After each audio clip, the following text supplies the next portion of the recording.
ఆకిపాటి అమర్నాథ్ రెడ్డి గారి ఆధ్వర్యంలో 5వ తేదీ ఈ విద్యార్థులకు సంబంధించినటువంటి ఫీజు రియంబర్స్మెంట్ విషయంలో బకాయిలు పెట్టి వాళ్ళని అనేక రకాలుగా వేధిస్తున్నటువంటి ప్రభుత్వం పైన 5వ తేదీన దీనిపైన కలెక్టర్లకు రిప్రజెంటేషన్ ఇవ్వడం జరుగుతుంది.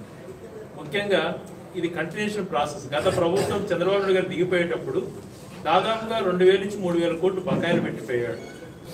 అవన్నీ కూడా జగన్మోహన్ గారు ముఖ్యమంత్రి అయినాక తీర్చారు. అది ప్రభుత్వంలో కంటిన్యూస్ ప్రాసెస్. జనవరి ఫిబ్రవరిలోనే ఎలక్షన్ కోడ్ రావడంతో సెంట్రల్ ఎలక్షన్ కమిషన్ అంగీకరించకపోవడంతో 3 కంతులు బకాయిలు మిగిలిన మాట వాస్తవం. దాన్ని ఎందుకు చెల్లించట్లేదు చంద్రబాబు గారు? చెల్లించాల్సిన బాధ్యత ఆయన పైన లేదా? గతంలో నువ్వు 4 బకాయిలు పెండింగ్ పెడితే అవన్నీ కూడా ప్రభుత్వం చెల్లించింది కదా జగన్మోహన్ గారు ముఖ్యమంత్రి అయిన తర్వాత. ఇప్పుడు ఎందుకు విద్యార్థుల జీవితంతో ఆడుకుంటున్నాం?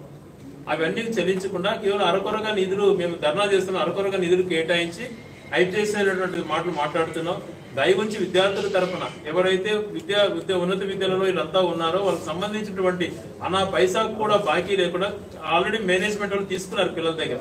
అదంతా కూడా రియంబర్స్ చేసి ప్రజలను విద్యార్థులందరినీ కూడా ఆదుకోవాలని చెప్పి మేము కోరుతూ, దాని తరఫున 5వ తేదీన జిల్లా కేంద్రంలో కలెక్టర్ గారికి ఇవన్నీ కూడా ఈ ప్రభుత్వం ఇలా మోసం చేసిందన్నటువంటి ఉద్దేశంతో గౌరవ కలెక్టర్ గారికి రిప్రజెంటేషన్ ఇవ్వడం జరుగుతుంది.